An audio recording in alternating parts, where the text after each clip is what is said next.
તે ચેપ્ટર એકદમ સરળમાં સરળ ચેપ્ટર અને સાથે સાથે તમારે રસાયણ વિજ્ઞાનમાં અને ભૌતિક વિજ્ઞાનની અંદર આ ચેપ્ટરની અંદર જે આપણે દ્રવ્યની છે એ ત્રણ જે ભૌતિક અવસ્થાઓ છે ઘન, પ્રવાહી અને વાયુ, તો ત્રણ ભૌતિક અવસ્થા વિશે આપણે અભ્યાસ કરવાનો છે.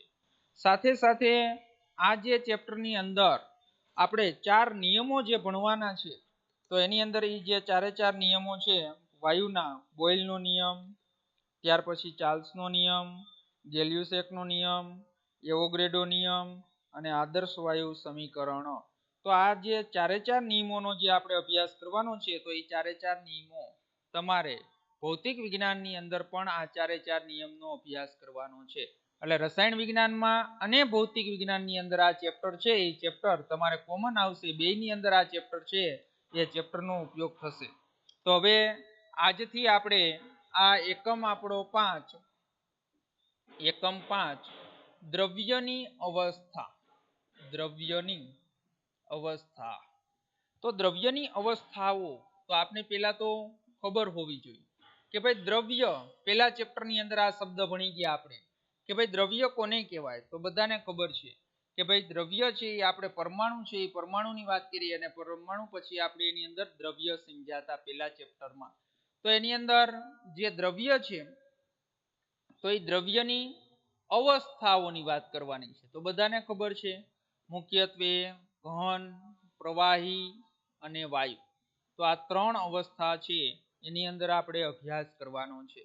તો વિદ્યાર્થી મિત્રો, આપણે અત્યારે આ ચેપ્ટરની અંદર 2 અવસ્થાઓ વિશે અભ્યાસ કરવાનો છે, પ્રવાહી અને વાયુ. જ્યારે ઘન પદાર્થ વિશે છે આપણે 12મા ધોરણની અંદર પહેલું ચેપ્ટર જ આવશે. 12મા ધોરણની અંદર એનું ચેપ્ટરનું નામ જ છે ઘન અવસ્થા. ચેપ્ટરનું નામ પહેલું ચેપ્ટર 12મા ધોરણની અંદર ભણશું ત્યારે આપણે ખબર પડશે પહેલા ચેપ્ટરનું નામ જ છે ઘન અવસ્થા. હાલો, હવે આપણે પ્રાથમિક માહિતી મેળવીએ. તો એક ગુણધર્મની છે એ તમને વાત કરતો જાવ અને આપણે પ્રસ્તાવના છે, તો એ પ્રસ્તાવના છે એ આપણે સમજી લઈએ અને ત્યાર પછી આપણે આ ચેપ્ટરની શરૂઆત કરીએ. તો હવે એમાં આપણે વાત કરીએ તો એની અંદર દ્રવ્ય છે, તો એ દ્રવ્યના એકાકી, શું કીધું છે આપણે? દ્રવ્ય. તો દ્રવ્યના જે એકાકી કણો છે, તો દ્રવ્યના જે એકાકી કણો, તો એકાકી જે કણો છે એની સાથે સંકળાયેલા ગુણધર્મ, તો એ આપણે આગળના ચેપ્ટરની અંદર વાત કરી ગયા. તો આગળના ચેપ્ટરની અંદર એની સાથે સંકળાયેલા ગુણધર્મો બધાને ખબર જ છે. એકાકી અણુ કીધો છે, એકાકી કણો અથવા તો એકાકી અણુ. તો એના ગુણધર્મની વાત કરીએ તો આપણે બધાને ખબર છે કે ભાઈ પરમાણ્વીય કદ ભણી ગયા આપણે ત્રીજા ચેપ્ટરની અંદર. ત્યાર પછી આયનીકરણ એન્થાલ્પી, તો આયનીકરણ એન્થાલ્પીનો પણ આપણે અભ્યાસ કર્યો. ત્યાર પછી છે ઇલેક્ટ્રોન ભાર ઘનતા, તો એની પણ વાત કરીએ આપણે. ઇલેક્ટ્રોન પ્રાપ્તિ એન્થાલ્પી, તો ઇલેક્ટ્રોન પ્રાપ્તિ એન્થાલ્પી તો આ પણ સમજ્યા. ત્યાર પછી એની અંદર આણ્વીય આકાર અને ધ્રુવીયતા, તો આણ્વીય આકાર અને ધ્રુવીયતા. તો આ જે આણ્વીય આકાર અને ધ્રુવીયતા છે એ તમે ત્રીજા ચેપ્ટરની અંદર નહીં, પણ આનો અભ્યાસ તમે ક્યાં કર્યો? ચોથા ચેપ્ટરની અંદર. કે ભાઈ અણુનો આકાર અને એની ધ્રુવીયતા વિશે છે એ તમે અત્યારે જે ચોથું ચેપ્ટર છે, તો એ ચોથા ચેપ્ટરની અંદર તમારે સમજવાનું છે. હાલો, તો આ બધા જે ગુણધર્મો છે, તો એની અંદર આપણે આ બધા ગુણધર્મોનો આપણે આગળ અભ્યાસ કરી ગયા. હવે આપણે વાત કરીએ તો એની અંદર કે ભાઈ આપણે રાસાયણિક પ્રણાલી છે, તો એના અવલોકનીય ખાસિયતોમાંની મોટા ભાગની સાથે આપણે પરિચિત છીએ. એટલે આ બધા ગુણધર્મો છે એના વિશે આપણે પરિચિત છીએ. અને તે દ્રવ્યના જથ્થાત્મક ગુણધર્મ દર્શાવે છે. એટલે કે આ ગુણધર્મ છે એ પરમાણુ, આયન અને અણુઓની મોટી સંખ્યાનો છે શું છે? સંગ્રહ છે. તો એની પણ આપણે વાત કરી દઈએ. દ્રવ્યના જથ્થાત્મક ગુણધર્મો, તો એની અંદર વિદ્યાર્થી મિત્રો આપણે દ્રવ્યના જે જથ્થાત્મક ગુણધર્મો છે, તો એ દર્શાવે છે કે આ ગુણધર્મ છે એ ગુણધર્મની અંદર પરમાણુ, અણુ અને આયન, પરમાણુ, અણુ અને આયન. તો પરમાણુ, અણુ અને આયન જેવા મોટી સંખ્યાની અંદર છે એ શું થયેલું હોય તો મોટી સંખ્યાની અંદર સંગ્રહ છે એ સંગ્રહ થયેલા હોય અને એની સાથે આ બધા ગુણધર્મ છે એ ગુણધર્મ સંકળાયેલા હોય છે. હવે જુઓ, આ જે વ્યાખ્યા આપણે આગળ પણ આવશે પણ હું અત્યારે તમને સમજાવી દઉં કે ભાઈ દ્રવ્યના જથાત્મક ગુણધર્મ છે. જો શબ્દ શું છે કે ભાઈ દ્રવ્યના જથાત્મક ગુણધર્મ. જથાત્મક ગુણધર્મ કોને કહેવાય કે ભાઈ દ્રવ્ય છે એના એવા ગુણધર્મ કે માત્ર ને માત્ર જથ્થા ઉપર આધાર રાખે. કોના ઉપર આધાર રાખે? જથ્થા ઉપર. તો એને છે એ જથાત્મક ગુણધર્મ કહેવાય. તો એની એક ઉદાહરણ તમને આપી દઉં કે ભાઈ ઉદાહરણ તરીકે કદ, દળ. તો આ બધા જે ગુણધર્મ છે એ કેવા છે કે જથાત્મક ગુણધર્મ છે. તો એની અંદર જેમ જેમ તમે એનો જથ્થો વધારતા જાશો, દ્રવ્યનો જથ્થો વધારતા જાશો તો કદ પણ વધે, દળ પણ વધે. પણ એક તમને હું જથાત્મક ગુણધર્મ નહીં, માત્રાત્મક ગુણધર્મ, આપણે આની વાત આવશે જો માત્રાત્મક ગુણધર્મ. તો માત્રાત્મક ગુણધર્મ કોને કહેવાય તો એનું એક ઉદાહરણ આપો એટલે તમને બંને વસ્તુ સમજાઈ જાય કે ભાઈ ઘનતા. ઘનતા એટલે બધાને ખબર છે ને, દળના છેદમાં કદ. તો ઘનતા છે ને એ જથાત્મક ગુણધર્મ નથી પણ કેવો ગુણધર્મ છે? માત્રાત્મક ગુણધર્મ છે. તમે 1 લીટર પાણી લ્યો તો પણ એની ઘનતા એક જ થાય. તમે 5 લીટર પાણી લ્યો તો પણ એની ઘનતા એક જ થાય. તો બધાને ખબર જ છે કે ભાઈ પાણી છે 100 ml લ્યો તો એનું વજન 100 ગ્રામ જ થાય. એટલે 100 ગ્રામ થાય તો શું થાય કે 100 ml છે દળના છેદમાં કદ એટલે 100 છે એટલે શું થઈ જાય? 1. અને 1000 લીટર લ્યો કે 1 લીટર લ્યો કે 5 લીટર લ્યો, ઘનતા ક્યારેય પાણીની બદલાશે નહીં. તો એ માત્રાત્મક ગુણધર્મ છે. અને આ ગુણધર્મ કેવા છે? દ્રવ્યના જથાત્મક ગુણધર્મ છે. તો આ મેં તમને એના વિશે સમજાવ્યું. તો એના ઉદાહરણ આપને આપ્યા છે. તો એના ઉદાહરણની પણ આપણે વાત કરીએ કે ભાઈ ઉદાહરણ તરીકે તમને હું એમ કહું કે પાણીનો એક અણુ લ્યો, ટીપું નથી બોલતો હું. શું બોલું છું? પાણીનો એક અણુ લ્યો. તો પાણીનો છે એ પાણીનો એક અણુ છે. એક અણુ એટલે તમને બધાને ખબર છે કે ભાઈ એક ટીપું હોય એમાં અસંખ્ય પાણીના અણુ હોય. તો જો પાણીનો તમે એક છે એક અણુ લ્યો અને એને તમે ગરમ કરો, તો ગરમ કરો તો બધાને ખબર છે કે એક જ અણુ લીધો હોય તો એ ક્યારેય ઉકળે નહીં. પણ તમે એક કરતા વધારે અણુ લ્યો, પાણીનો જથ્થો વધારે લ્યો અને જો એને ગરમ કરવામાં આવે તો ગરમ કરતા છે એ શું છે? ઉકળે છે. તો આપને શું ખબર પડી કે ભાઈ ઉકળવાનો ગુણધર્મ છે એ કેવો ગુણધર્મ થયો? જથાત્મક ગુણધર્મ. એટલે અમુક અમુક ગુણધર્મ એવા છે કે એના જથ્થા ઉપર આધાર રાખશે. તો તમને એનું ઉદાહરણ પણ આપેલું છે ટેક્સ્ટબુકની અંદર. એટલે કે ઉદાહરણ તરીકે પ્રવાહીના એકાકી અણુ છે એ ઉકળતા નથી, પરંતુ જો તેનો જથ્થો છે તો એ જથ્થો લેવામાં આવે તો એ શું થાય? ઉકળે છે. તો એકત્રિત પાણીના અણુઓ છે એ શું કરે છે? ભીંજવવાનો પણ ગુણધર્મ ધરાવે છે. તો એકત્રિત પાણીના અણુ. તો એકત્રિત પાણીના અણુઓ એટલે એકત્રિત એટલે એક કરતા વધારે પાણીના જો અણુઓ હોય તો એ છે શું થશે કે આપને ભીંજવી શકે. એટલે કે એ ભીંજવવાનો પણ છે એ શું કરે છે? ગુણધર્મ ધરાવે છે. તો ભીંજવવાનો છે એવાનો પણ શું કરશે? ગુણધર્મ છે એ ગુણધર્મ ધરાવે છે. તો એ ભીંજવવાનો પણ ગુણધર્મ ધરાવે છે. પણ એકાકી અણુ, પાણીનો તમે એક અણુ લઈ લ્યો અને તમારી ઉપર છે એ ઢોળવામાં આવે તો કાંઈ તમે એનાથી ભીંજાઈ જાવ નહીં. તો પાણીનો છે એ પાણીનો એકાકી અણુ છે એ ભીંજવતા નથી. હાલો, તો આ ખબર પડી તમને. ત્યાર પછી કે ભાઈ પાણી છે એ ઘન તરીકે, બરફ, પ્રવાહી તરીકે અને પાણી તરીકે છે એ વાયુમય છે. એ વાયુમાં વરાળ છે એ વરાળ સ્વરૂપે પણ શું કરે છે? અસ્તિત્વ ધરાવે છે. તો બધાને ખબર છે કે પાણીની ભૌતિક અવસ્થા 3. કઈ કઈ? ઘન, પ્રવાહી અને વાયુ. તો ઘન, પ્રવાહી અને વાયુ એની 3 ભૌતિક અવસ્થા છે. હાલો, તો બધાને ખબર છે પાણી ઘન સ્વરૂપે હોય તો આપણે એને શું કહીએ છીએ? બરફ. પછી પ્રવાહી હોય તો એને આપણે શું કહીએ? પાણી. અને જો વાયુ સ્વરૂપે હોય તો આપણે એને પાણીની બાષ્પ અથવા શું બોલીએ છીએ? વરાળ. તો પાણીને વરાળ સ્વરૂપે છે એ શું કરે છે? અસ્તિત્વ ધરાવે છે. તો એની અંદર છે કે ભાઈ બરફ, પાણી અને વરાળ, તો એના પણ ભૌતિક ગુણધર્મ છે કેવા હોય? અલગ અલગ હોય. તમને ખબર જ છે દ્રવ્ય જો કોણ, તો કે ભાઈ દ્રવ્ય ખાલી પાણી, પણ જો ઘન સ્વરૂપે હોય, પાણી એટલે કે પ્રવાહી સ્વરૂપે હોય, અને વરાળ એટલે કે વાયુ સ્વરૂપે હોય, ત્યારે પણ આ એકબીજાના જે ભૌતિક ગુણધર્મ છે તો એ ભૌતિક ગુણધર્મ કેવા હોય છે? અલગ હોય છે. તો પાણીની ત્રણેય અવસ્થાઓ છે એ પાણીના રાસાયણિક સંઘટન સરખા હોય.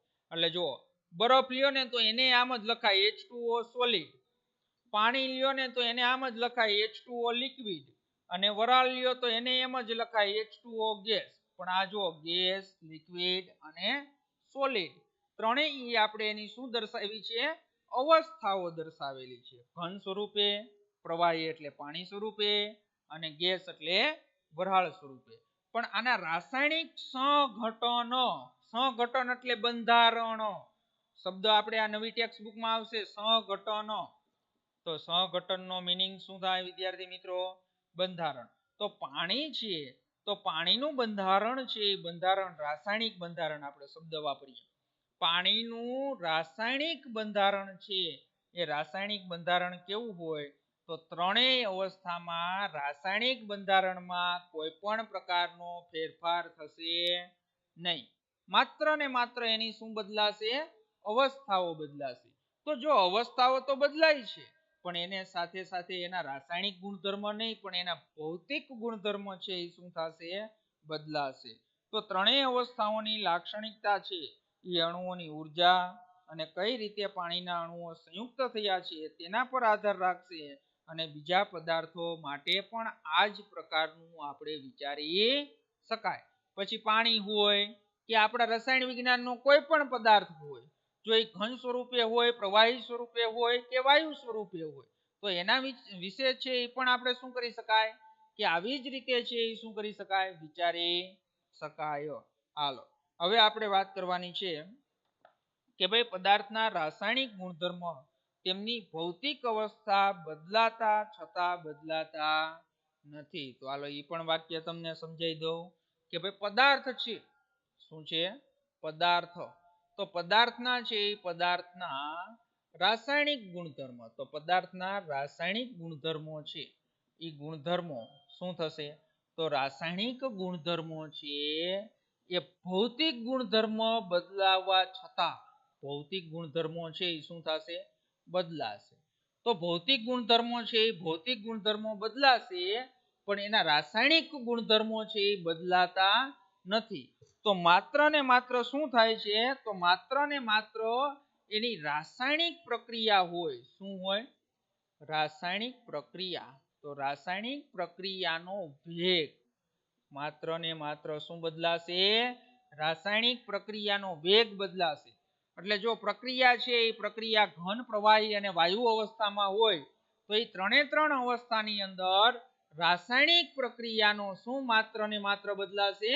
વેગ જ બદલાશે. બાકી એના ગુણધર્મો છે એ ગુણધર્મો ક્યારેય બદલાતા નથી. તો એની અંદર તમને છે આપણે સાદી રીતે વાત કરીએ કે ભાઈ જો ઘન છે એ ઘન શું હોય? બરફ હોય. શું હોય? બરફ. પાણીની વાત કરું છું. પ્રવાહી, ઘન પ્રવાહી એટલે શું થશે? અહીંયા પાણી. અને જ્યારે વાયુ એટલે અહીંયા શું થશે? વરાળ, અથવા એને આપણે બોલીએ બાષ્પ. તો હવે જો આ ત્રણેય છે એ બરફ, પાણી અને બાષ્પ ત્રણેયના ગુણધર્મ છે એ ભૌતિક ગુણધર્મ જુદા જુદા હશે, પણ આના રાસાયણિક ગુણધર્મ બધાયના સરખા હશે. પણ એ રાસાયણિક ગુણધર્મ છે તો એ ગુણધર્મ છે એ ગુણધર્મનો વેગ જ બદલાશે. માત્ર ને માત્ર શું બદલાશે? વેગ બદલાશે. તો આમાં ટેક્સ્ટ બુકમાં એક ઉદાહરણ નથી આપ્યું, હું તમને એક ઉદાહરણ આપું છું. બધાને ખબર છે કે લોખંડનો ટુકડો લેવામાં આવે. શું કરવામાં આવે? લોખંડ છે એ લોખંડનો ટુકડો આપણે લઈએ તો લોખંડનો ટુકડો છે એ પાણી અને હવાના સંપર્કમાં આવે એટલે આપણે એને કહીએ છીએ ક્ષારણ, કાટ લાગે છે. ક્ષારણ એટલે શું થાય? કાટ લાગે છે. તો કાટ તો લાગશે જ. જો તમે છે બરફમાં રાખશો તોય કાટ લાગશે, પાણી સાથે રાખશો તોય કાટ લાગશે, વરાળ સાથે રાખશો તો પણ કાટ લાગશે, ક્ષારણ થશે. પણ જો ઘનમાં છે ને બરફમાં સૌથી ઓછું ક્ષારણ થશે, એના કરતાં વધારે પાણીમાં ક્ષારણ થશે, અને એના કરતાં વધારે છે એ બાષ્પની અંદર છે એ પ્રક્રિયા ઝડપી બનશે. તો આવું શા માટે થયું? ઘનમાં ઓછું, પ્રવાહીમાં એનાથી વધારે અને વાયુમાં એના કરતા પણ વધારે. તો આ જે પ્રશ્નનો આન્સર છે એ તમને આ ચેપ્ટરમાં મળી જશે. અણુઓની ગતિજ ઉર્જાઓની આપણે વાત કરશું ને ત્યારે આ પ્રશ્ન છે એ પ્રશ્નનો તમને આન્સર આ ચેપ્ટરની અંદર જ મળી જશે. હાલો, તો એની અંદર રાસાયણિક ગુણધર્મ તેમની ભૌતિક અવસ્થા બદલાતા છતાં તે બદલાતા નથી, પણ રાસાયણિક પ્રક્રિયાનો દર એટલે કે વેગ તેમની ભૌતિક અવસ્થા પર આધાર રાખે છે. અને ઘણી વખતે કેટલીક ગણતરીઓમાં જ્યારે તેમની પ્રાયોગિક માહિતીનો ઉપયોગ કરીએ છીએ ત્યારે દ્રવ્યની અવસ્થાનું જ્ઞાન જરૂરી બને છે. એટલે આથી રસાયણશાસ્ત્રીઓ માટે જરૂરી બને છે કે જુદી જુદી અવસ્થામાં દ્રવ્યની વર્તણૂક નિયંત્રણ કરતા ભૌતિક ગુણધર્મને પણ શું કરવું પડે? જાણવા જરૂરી છે. તો આ એકમમાં આપણે દ્રવ્યની ત્રણેય ભૌતિક અવસ્થાઓમાંથી ત્રણ ભૌતિક અવસ્થાઓનો અભ્યાસ નથી કરવાનો. ત્રણ ભૌતિક અવસ્થાઓમાંથી પ્રવાહી અને વાયુ અવસ્થાનો આપણે આ ચેપ્ટરની અંદર અભ્યાસ કરીશું. અને બાકીના જે બધા ટોપિક છે એના પણ નામ આપ્યા છે કે ભાઈ આંતરઆણ્વીય બળોનો સ્વભાવ, આંતરઆણ્વીય પારસ્પરિક ક્રિયાઓ અને કણની ગતિ ઉપર ઉષ્મા ઉર્જાની અસર, અને આ બધા જ વચ્ચેનું સમતોલન પદાર્થની અવસ્થા નક્કી કરે છે. તો આટલો આપણે આ ચેપ્ટરની અંદર અભ્યાસ કરવાનો છે. તો આપણે પ્રસ્તાવના છે એ પ્રસ્તાવના આપણે અહીંયા પૂરી કરી. હવે આપણે આ ચેપ્ટર છે એ ચેપ્ટરની શરૂઆત કરીએ. તો એની અંદર પહેલો ટોપિક આપણો છે સરળમાં સરળ ટોપિક છે, અને એની અંદર મોસ્ટ આઈએમપી ટોપિક આપણે વાત કરીએ તો આંતરઆણ્વીય બળ.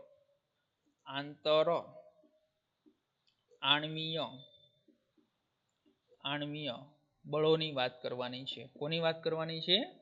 આંતરઆણ્વીય બળોની વાત કરવી છે. તો આંતરઆણ્વીય બળો, આંતરો એટલે અણુઓ, આંતર એટલે અણુ જે છે એના અણુઓ વચ્ચેનું જે બળ લાગે તો એને આપણે એમ કહેવાય આંતરઆણ્વીય બળો. તો આંતરઆણ્વીય બળો કેટલા પ્રકારના હોય, કેવી રીતે ઉદ્ભવે, તો એ બધી આપણે આની અંદર અત્યારે વાત કરવી છે. તો બળો આની અંદર આ જે આખો ટોપિક ચલાવી દો પછી આપણે એની અંદર ગયા વર્ષે છે નીટની અંદર જે એમસીક્યુ પૂછાણો જેડબલઈ ની અંદર, આ જેડબલઈ ની અંદર આમાં છે એમસીક્યુ ગયા વર્ષે પૂછાણો તો ફેબ્રુઆરીમાં જે લેવાની એ એમસીક્યુ હું તમને લખાવીશ. તો એની અંદર આપણે વાત કરવી છે આંતરઆણ્વીય બળો. તો આંતરઆણ્વીય બળો છે એ પારસ્પરિક ક્રિયાઓ કરતા કણો એટલે કે કોના વચ્ચે લાગે. તો એની અંદર છે કોના વચ્ચે લાગશે, તો એની અંદર છે કણો શબ્દ વાપર્યો છે એટલે પરમાણુ અને અણુઓ વચ્ચે. કોના વચ્ચે? પરમાણુ અને અણુઓ વચ્ચે. તો એની અંદર અણુઓ વચ્ચે એટલે કે આંતરઆણ્વીય બળો છે પારસ્પરિક ક્રિયા કરતા કણો એટલે કોણ સમજવાનું આપણે? પરમાણુ અને અણુઓ વચ્ચેના આકર્ષણ અને અપાકર્ષણ બળો છે. અને આ પર્યાયમાં સ્થિર વિદ્યુતીય બળો, કેવા બળો કીધા? સ્થિર વિદ્યુતીય બળો. સ્થિર વિદ્યુતીય બળો. તો સ્થિર વિદ્યુતીય બળોની વાત કરી છે તો એની અંદર તરત જ યાદ આવી જાય કે ભાઈ સ્થિર વિદ્યુતીય બળો ક્યાં છે એ ઉદ્ભવે, તો કે બે વિરુદ્ધ વીજભાર વાળા. કેવા? બે વિરુદ્ધ વીજભાર વાળા.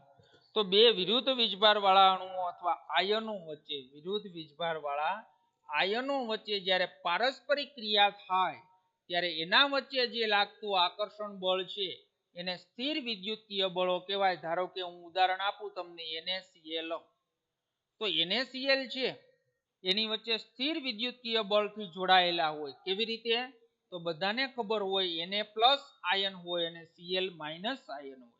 તો જો આવી ગયો શબ્દ પ્લસ અને માઇનસ એટલે શું થયું? બે વિરુદ્ધ વીજભાર વાળા આયનો વચ્ચે છે એ કયું બળ લાગે? તો કે સ્થિર વિદ્યુતીય બળના કારણે તે અણુઓ છે એકબીજાને શું કરે છે? જકડી રાખે છે. તો એની અંદર જે બંધ હોય એને આયનીય બંધ કહેવાય. અને ત્યાર પછી સહસંયોજક બળનો છે એ આમાં સમાવેશ થતો નથી. આંતરઆણ્વીય જે બળો છે ને એમાં સહસંયોજક બંધનો છે એ આમાં સમાવેશ થતો નથી. શું કા સમાવેશ નથી થતો એ હમણાં તમને આગળ આપણે વાત કરીએ. હાલો, તો આ જે વાત કરી આંતરઆણ્વીય બળો કોને કહેવાય અને સ્થિર વિદ્યુતીય બળો કોને કહેવાય. હવે આપણે એની અંદર આંતરઆણ્વીય બળોની અંદર એવો શબ્દ વાપર્યો તો આકર્ષણ, અણુઓ વચ્ચેનું જે આકર્ષણ અને અપાકર્ષણ, આવો શબ્દ વાપર્યો તો આકર્ષણ અને અપાકર્ષણ.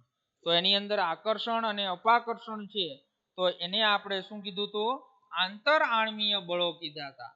પણ હવે મારે તમને સમજાવવું છે વાન ડર વાલ્સ બળ કોને કહેવાય. તો હવે આપણી વ્યાખ્યા આવી, તો આપણી વ્યાખ્યા વાન ડર વાલ્સ.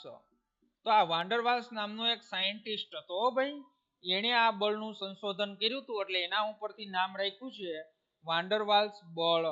તો વાન ડર વાલ્સ બળ કોને કહેવાય તો આપણે એની વ્યાખ્યા આપવી હોય તો એ વ્યાખ્યા આપણે જોઈએ આકર્ષી આંતરઆણ્વીય બળો જેને વાન ડર વાલ્સ બળો તરીકે ઓળખાય છે. કેવા કીધા? આકર્ષી એટલે અણુઓ વચ્ચે શું હોય તો અણુઓ વચ્ચે છે એ આકર્ષણ હોય. તો એ આકર્ષી છે એ આંતરઆણ્વીય બળો, આંતરઆણ્વીય બળો જે વાન ડર વાલ્સ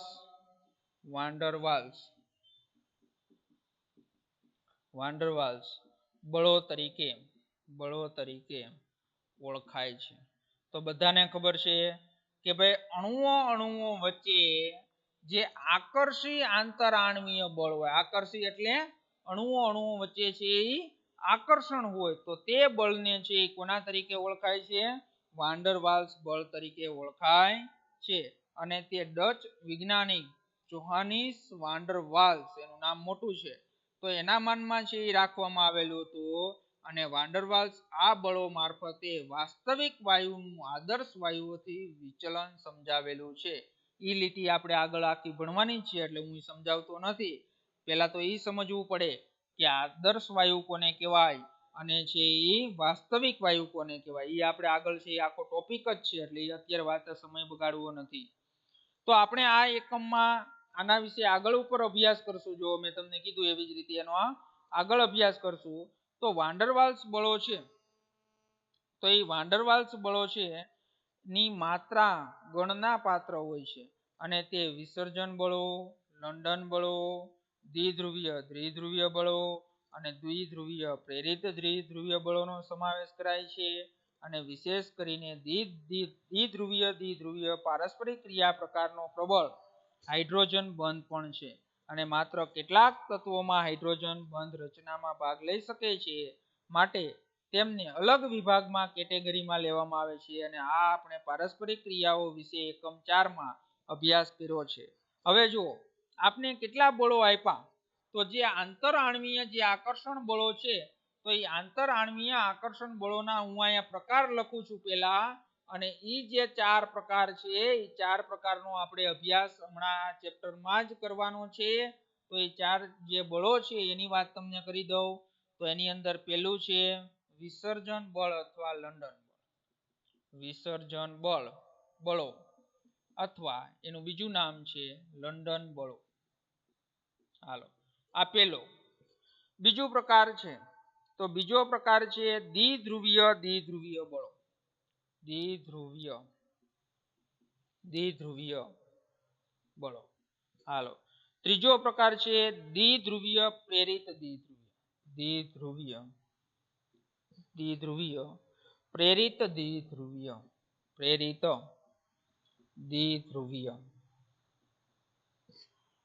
દ્વિધ્રુવીય. હાલો, અને ચોથો પ્રકાર એક અલગથી પાડ્યો છે એ હમણાં તમને સમજાશે, હાઇડ્રોજન બંધ. પણ હાઇડ્રોજન બંધ છે એ બધા જ પદાર્થોમાં ન હોય તો પણ એને શું કરવામાં આવ્યું છે તો પણ એને છે અલગ વિભાગની અંદર છે એ વેચવામાં આવેલો છે.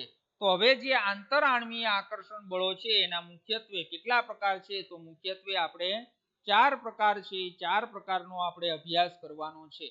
તો એ ચાર પ્રકારની અંદર વિસર્જન બળ, દ્વિધ્રુવીય બળ, દ્વિધ્રુવીય પ્રેરિત દ્વિધ્રુવીય અને ચોથો પ્રકાર છે હાઇડ્રોજન બંધ. તો આ ચારેય જે પ્રશ્ન આપણે ભણશું તો એ 2 માર્ક્સની અંદર છે એ ચારેય પ્રશ્ન છે એ પૂછાઈ શકે એવા છે અને આનો ઉપયોગ કરી અને MCQ છે એ પણ તમે સોલ્વ કરી શકો. હાલો તો એમાંથી આપણે પહેલું જે બળ છે એની વાત કરીએ, વિસર્જન બળો અથવા લંડન બળો. વિસર્જન બળો અથવા લંડન બળો. વિસર્જન બળો અથવા લંડન બળોની આપણે વાત કરવાની છે.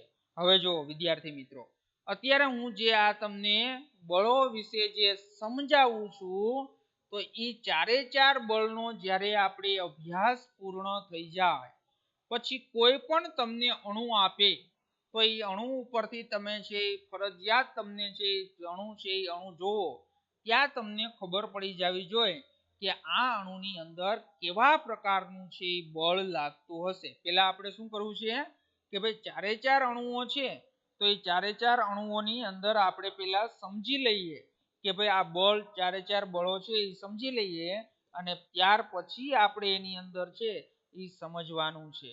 હાલો તો પહેલું બળ આપણે વાત કરીએ વિસર્જન બળો. સાથે સાથે હું એમના ઉદાહરણ પણ તમને આપતો જઈશ અથવા વિસર્જન બળો છે એને કોના બીજું નામ એનું શું છે તો બીજું નામ છે એનું લંડન બળ.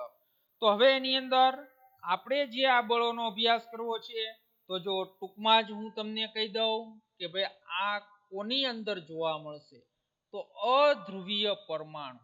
તો જો વિદ્યાર્થી મિત્રો ચોથા ચેપ્ટરની અંદર આવી ગયું ધ્રુવીય અને અધ્રુવીય છે એ તમે સમજી ગયા છો. તો એ ધ્રુવીય અને અધ્રુવીય પરમાણુ જો ટૂંકની અંદર તમારે યાદ રાખવું હોય તો કે ભાઈ અધ્રુવીય અણુઓ છે તો એ અધ્રુવીય અણુઓ અથવા અધ્રુવીય પરમાણુ વચ્ચે જે લાગતું બળ છે તો એ બળને કોના તરીકે ઓળખાશે? વિસર્જન બળ તરીકે છે એ ઓળખાય છે. તો એ વિસર્જન બળની આપણે વાત કરવાની છે. તો એની અંદર આપણે સમજીએ તો હવે વિસર્જન બળ કોને કહેવું પહેલા હું તમને આકૃતિ વડે છે એ સમજાવું છું. તો આકૃતિ આપણે જોઈએ તો એ આકૃતિની અંદર કે ભાઈ તમને આપણે આ પરમાણુ એ લીધો, આપણે અત્યારે અહીંયા કોઈનું નામ લખતા નથી.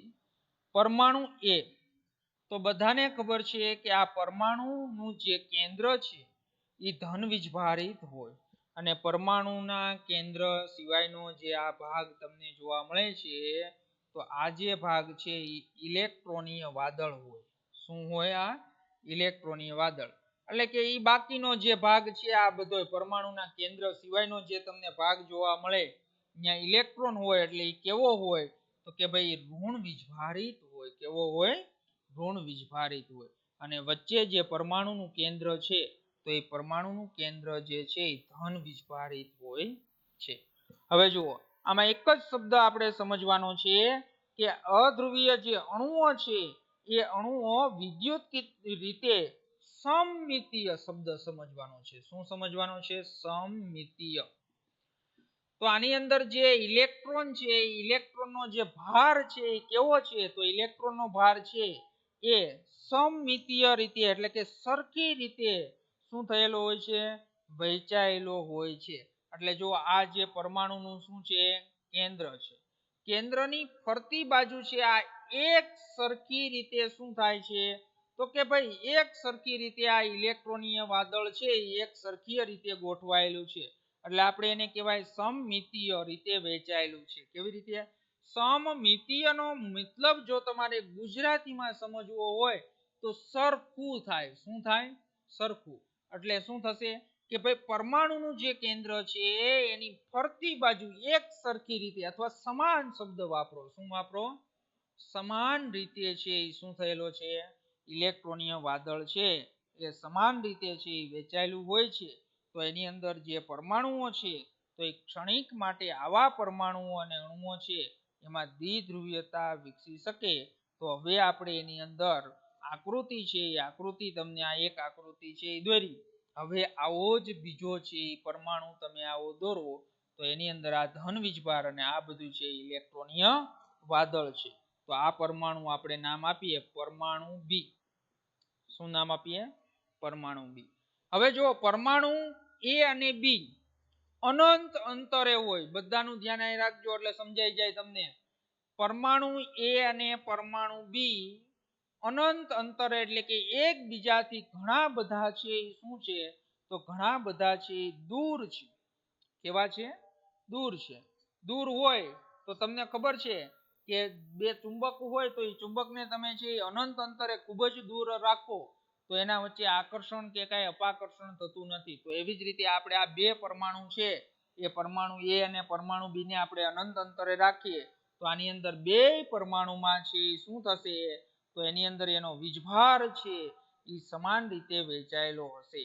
પણ જો આ બે પરમાણુ છે એ પરમાણુને એકબીજાની શું કરવામાં આવે?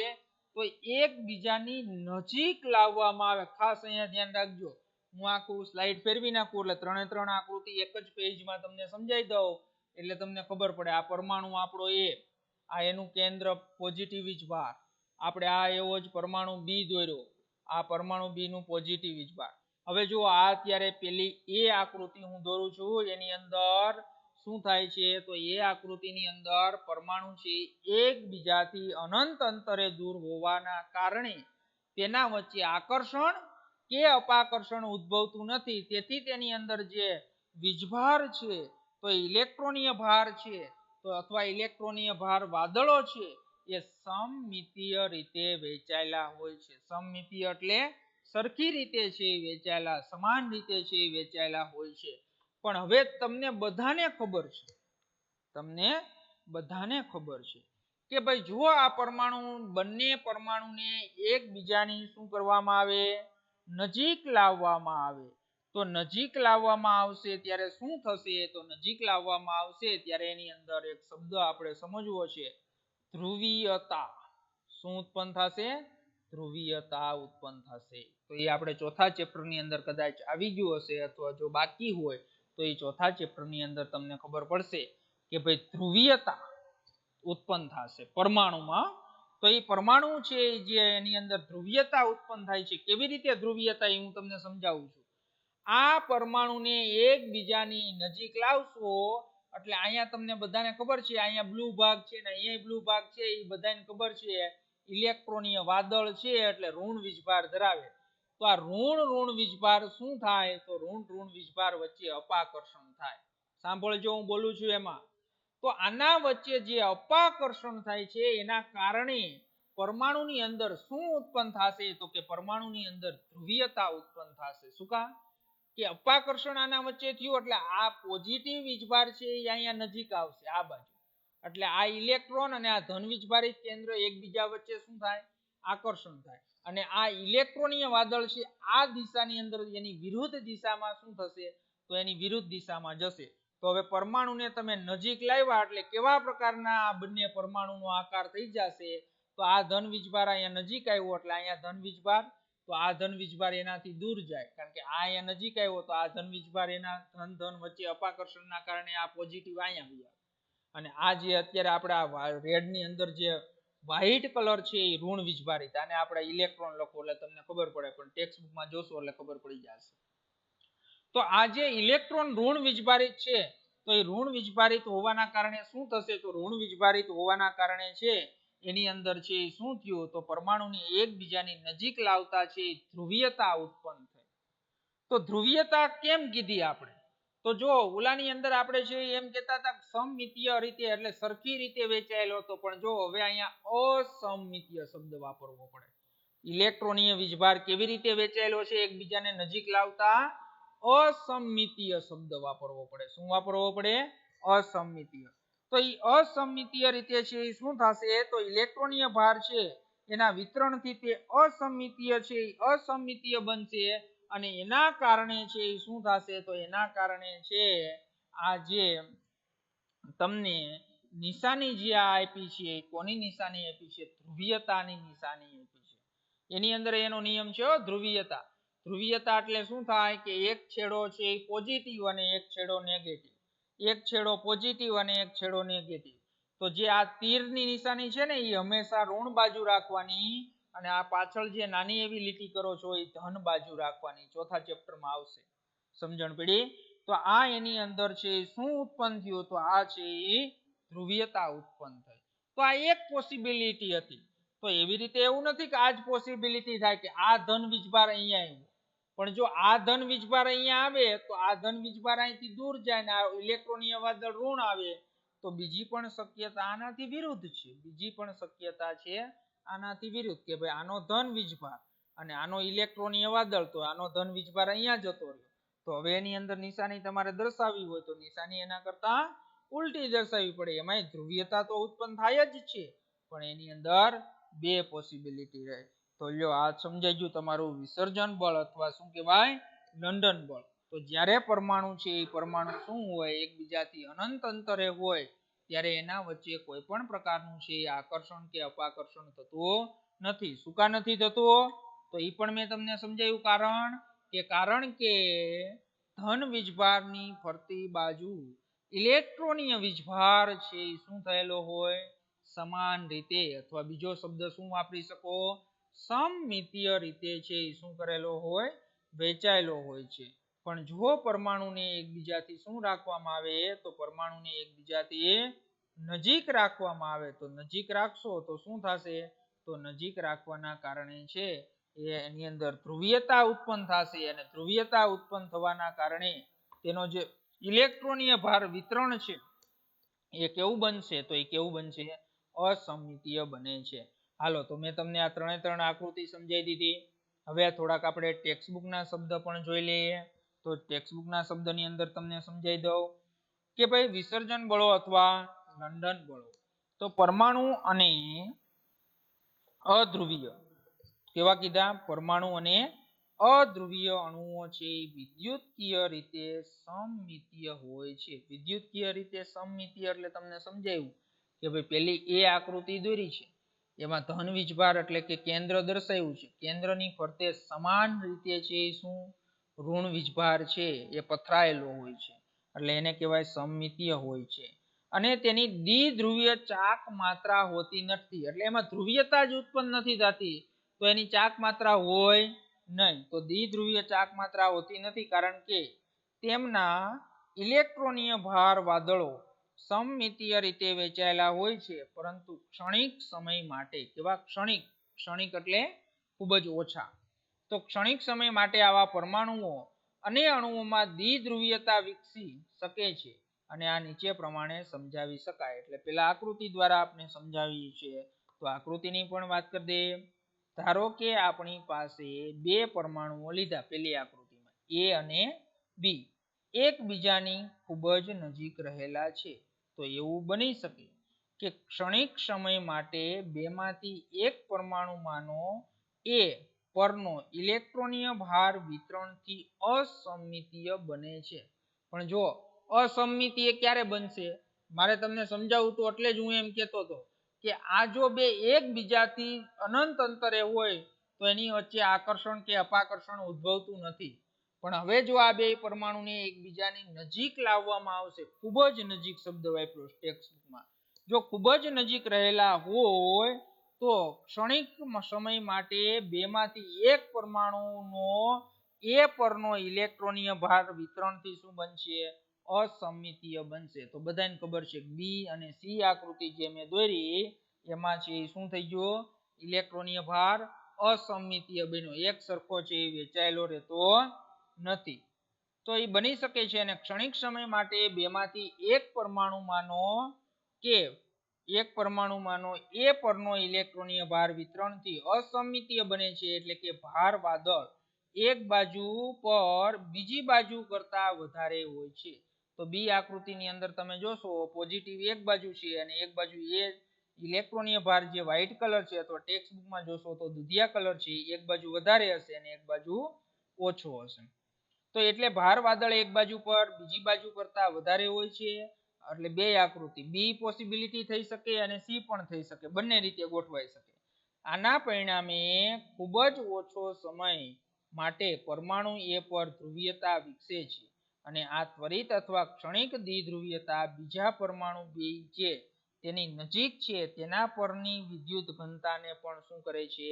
વિકૃત કરે છે અને આને પરિણામે છે એ બીમાં પણ શું થાય છે દ્વિધ્રુવીયતા પ્રેરિત થાય છે શું થાય છે દ્વિધ્રુવીયતા પ્રેરિત થાય છે તો પરમાણુ A અને પરમાણુ B ની ક્ષણિક ધ્રુવીયતા એકબીજાને શું કરે છે આકર્ષે છે અને એ જ પ્રમાણે અણુમાં ક્ષણિક દ્વિધ્રુવીયતા પ્રેરિત થાય છે અને આ આકર્ષણ બળને સૌપ્રથમ વખત જર્મનના ભૌતિક શાસ્ત્રી ફ્રિટ્ઝ લંડને સૂચવેલા અને આ જ કારણે બે ક્ષણિક દ્વિધ્રુવીય વચ્ચેના આકર્ષણ બળનું નામ શું આપવામાં આવ્યું લંડન બળ તરીકે ઓળખાય છે અને આ બળનું બીજું નામ છે વિસર્જન બળ વિસર્જન બળ એને શું કા શબ્દ વાપર્યો ખબર છે એ પણ તમને સમજાઈ દો વિસર્જન શબ્દ શું કા વાપર્યો લંડન બળ તો આપને ખબર છે કે એ વૈજ્ઞાનિકે સંશોધન કર્યું હતું એટલે એના ઉપરથી એને લંડન બળ શબ્દ વાપર્યો અથવા એનું બીજું નામ છે વિસર્જન કારણ કે આ બળ છે એ માત્ર ને માત્ર ક્ષણિક જ હોય છે ક્ષણિક એટલે કે ખૂબ જ ઓછા સમય માટે વળી પાછું શું થશે તો વળી પાછું છે આ બળ વિસર્જન પામશે એટલે આપણે શબ્દ છે એ જતું રહેશે એટલે શબ્દ આપણે વાપરો વિસર્જન બળ તરીકે પણ ઓળખાય છે કારણ કે આ બળો હંમેશા છે એ આકર્ષણીય તો હોય જ છે પણ આ કાયમિક નથી હોતા હો આ બળ છે એ કાયમિક ન હોય શું કા કાયમિક ન હોય કે પરમાણુ A અને B ને જ્યારે નજીક લાવવામાં આવે ત્યારે જ આ પ્રકારનું છે એ ઉદ્ભવે છે પ્રેરિત દ્વિધ્રુવીયતા ઉદ્ભવે છે એટલા માટે આને કાયમિક નથી કહેવાતા એટલા માટે આને વિસર્જન બળ તરીકે પણ ઓળખાય છે અને હંમેશા આ જે વિસર્જન બળ છે એ આકર્ષણીય હોય અપાકર્ષણ ન થાય આમ શું થશે આકર્ષણીય હોય છે અને પારસ્પરિક ઉર્જા બે પારસ્પરિક ક્રિયા કરતા કણો વચ્ચેના અંતરના છઠ્ઠા ઘાતના વ્યસ્ત પ્રમાણમાં હોય છે હાલો તો એ આપણે સમજવું છે તો એની અંદર એવું આપને કીધું છે પારસ્પરિક ઉર્જા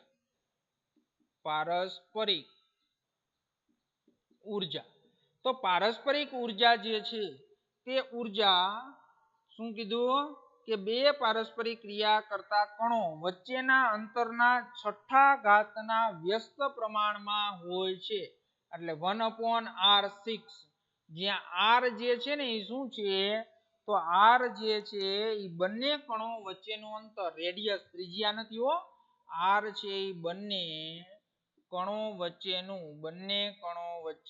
શું છે અંતર તો આ બંને કણો વચ્ચેનું છે એ અંતર છે તો એ બંને કણો વચ્ચેનું અંતર છે તો એની પારસ્પરિક જે ઉર્જા છે એ 1/r6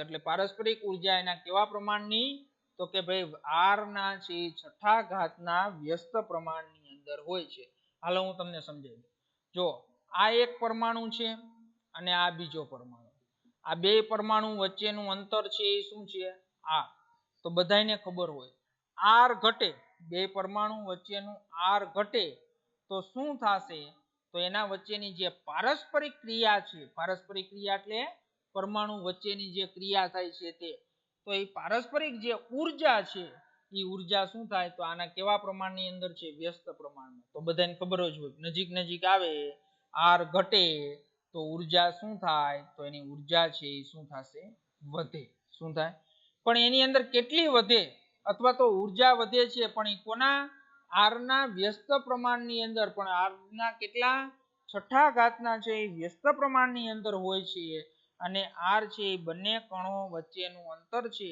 અને આ બહુ ઓછા અંતર એટલે કે કેટલા કે ઓછામાં ઓછા છે 500 પાઇકોમીટર કેટલા 500 પાઇકોમીટર છે ત્યાં સુધી જોવા મળે અને આ અગત્યના છે અને તેમની માત્રા છે એ કણની ધ્રુવીભવનીયતા પર આધાર રાખે છે તો આ જે આપણે પહેલું બળ જે અભ્યાસ કર્યા તો પહેલું બળની જે વાત કરી તો એ પહેલું બળ છે શું છે વિદ્યાર્થી મિત્રો લંડન બળ અથવા વિસર્જન બળ તો જો મોસ્ટ MCQ આની અંદરથી પણ એક નીકળે કે ભાઈ લંડન બળ અથવા વિસર્જન બળ છે એ કાયમિક નથી ક્ષણિક છે બાકીના જે બધા બળો ત્રણ પ્રકાર જે ભણશું ને એ કાયમિક હશે કેવા હશે કાયમિક પણ વિસર્જન બળ છે એ વિસર્જન બળ કેવું છે તો એ વિસર્જન બળ છે એ માત્ર ને માત્ર કેવું છે તો કે ભાઈ ક્ષણિક છે. કેવું છે? ક્ષણિક. તો આ છે એ આપને ખબર હોવી જોઈએ. હવે ત્યાર પછી આપણે એની અંદર બીજો પ્રકાર ભણવાનો છે દ્વિધ્રુવીય બળ. શેની વાત કરવાની છે? દ્વિધ્રુવીય બળ. તો એ પણ બધાને આવડે એવો છે. એ તો આના કરતા એકદમ સરળમાં સરળ છે. એનું નામ તમે બોલો, દ્વિધ્રુવીય બળ. તો બધાને ખબર હોય કે બે અણુ કેવા હોય? દ્વિધ્રુવીય. જો ઓલાનું ઉદાહરણ આપી દો તમને. તો આની અંદર આપણે ઉદાહરણની વાત કરવી હોય તો બધાને ખબર છે H2 હાઇડ્રોજનનું ઉદાહરણ લ્યો. બે હાઇડ્રોજન પરમાણુ હોય, એકબીજા સાથે જોડાયેલા હોય. જો હાઇડ્રોજન પરમાણુ, બંને હાઇડ્રોજન પરમાણુ છે એ બંને કેવા હોય? અધ્રુવીય પરમાણુ હોય, અણુ હોય. કેવો હોય? અધ્રુવીય અણુ. તો અધ્રુવીય અણુની અંદર છે જે બળ લાગે એ કયું બળ લાગે? લંડન બળ અથવા વિસર્જન બળ. હવે આની વાત કરીએ દ્વિધ્રુવીય તો બધાને ખબર પડી જાય કે દ્વિધ્રુવીય બળો કોના વચ્ચે લાગશે? તો નામમાં જો એની વ્યાખ્યા આવી ગઈ. દ્વિધ્રુવીય એટલે કે શું થશે? કે ભાઈ હાઇડ્રોક્લોરિક એસિડ લ્યો.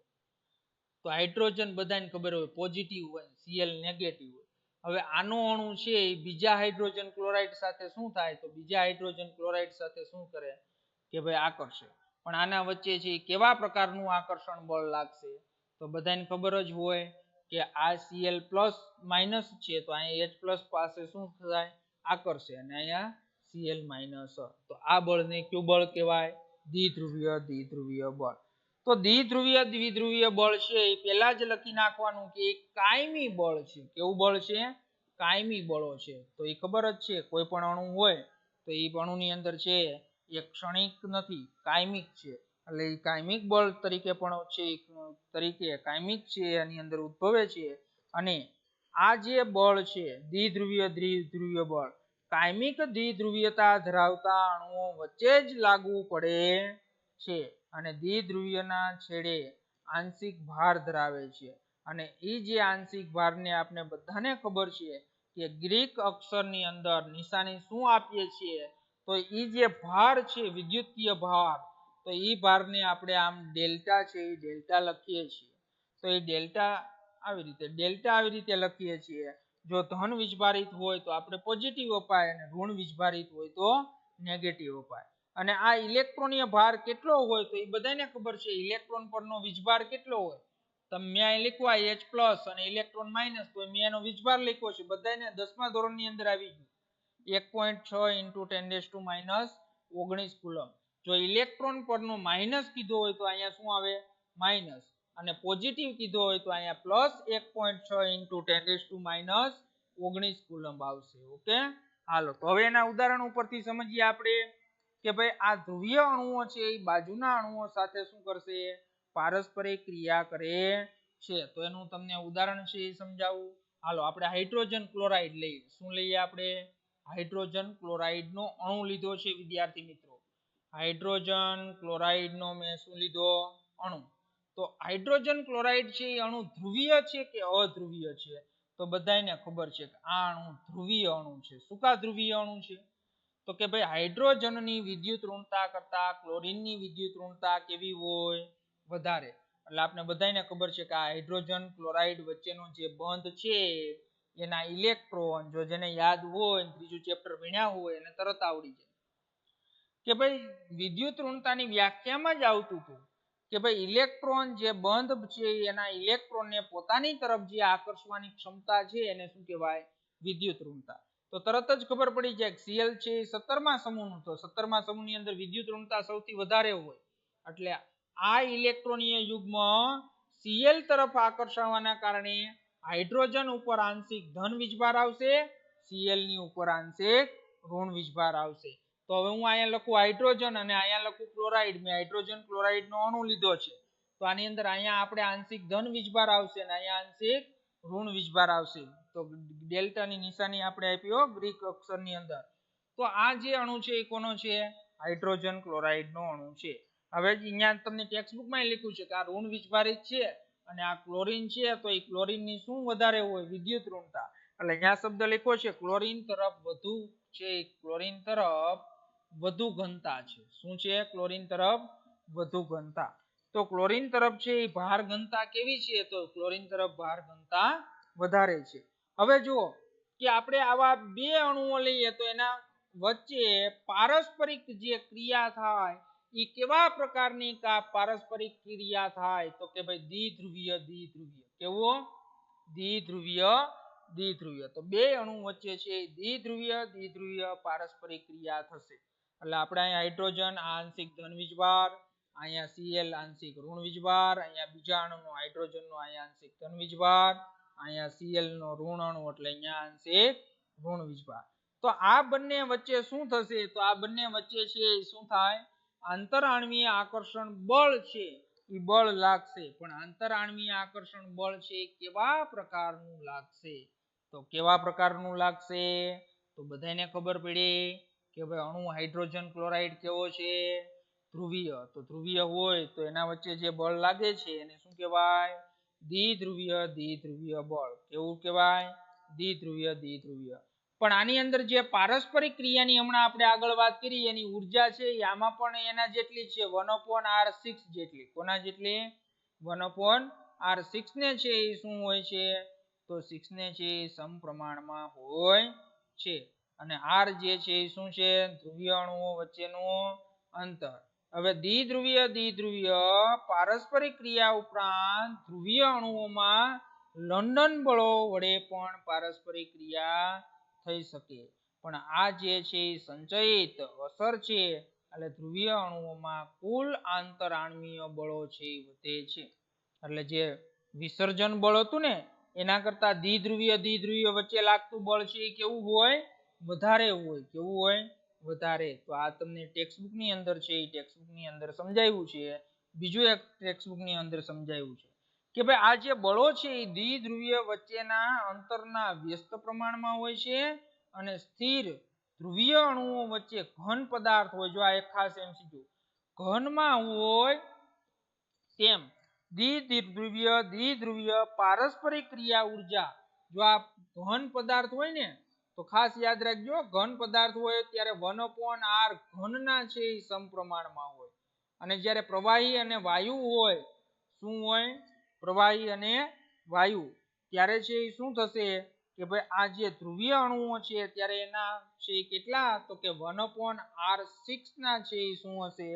સમપ્રમાણમાં છે એ સમપ્રમાણમાં હશે. તો આપણે આજે પ્રસ્તાવના ભણ્યા. ત્યાર પછી એની અંદર આંતરઆણ્વીય બળોની વાત કરી. આંતરઆણ્વીય બળોના 4 પ્રકાર. એમાંથી આજે 2 પ્રકારનો અભ્યાસ કર્યો, વિસર્જન બળ અને દ્વિધ્રુવીય દ્વિધ્રુવીય બળ. તો આ ઉદાહરણ તમને આપ્યું હાઇડ્રોજન ક્લોરાઇડ નું. તો આ જે દ્વિધ્રુવીય દ્વિધ્રુવીય બળ છે તો આ બે તમારે છે શું કરવાનું છે? હોમવર્કમાં હું તમને PDF મોકલું એ પ્રમાણે તમારે હોમવર્ક કરવાનું છે. બાકીના જે બળ છે દ્વિધ્રુવીય પ્રેરિત દ્વિધ્રુવીય અને હાઇડ્રોજન બંધ, તો એની વાત છે એ આપણે આવતા લેક્ચરની અંદર છે કરીશું. હાલો, તો અહીંયા સુધી આજે આપણે જે ચેપ્ટર છે એ ચેપ્ટર ચાલુ કર્યું. તો એની અંદર વ્યવસ્થિત રીતે છે વ્યવસ્થિત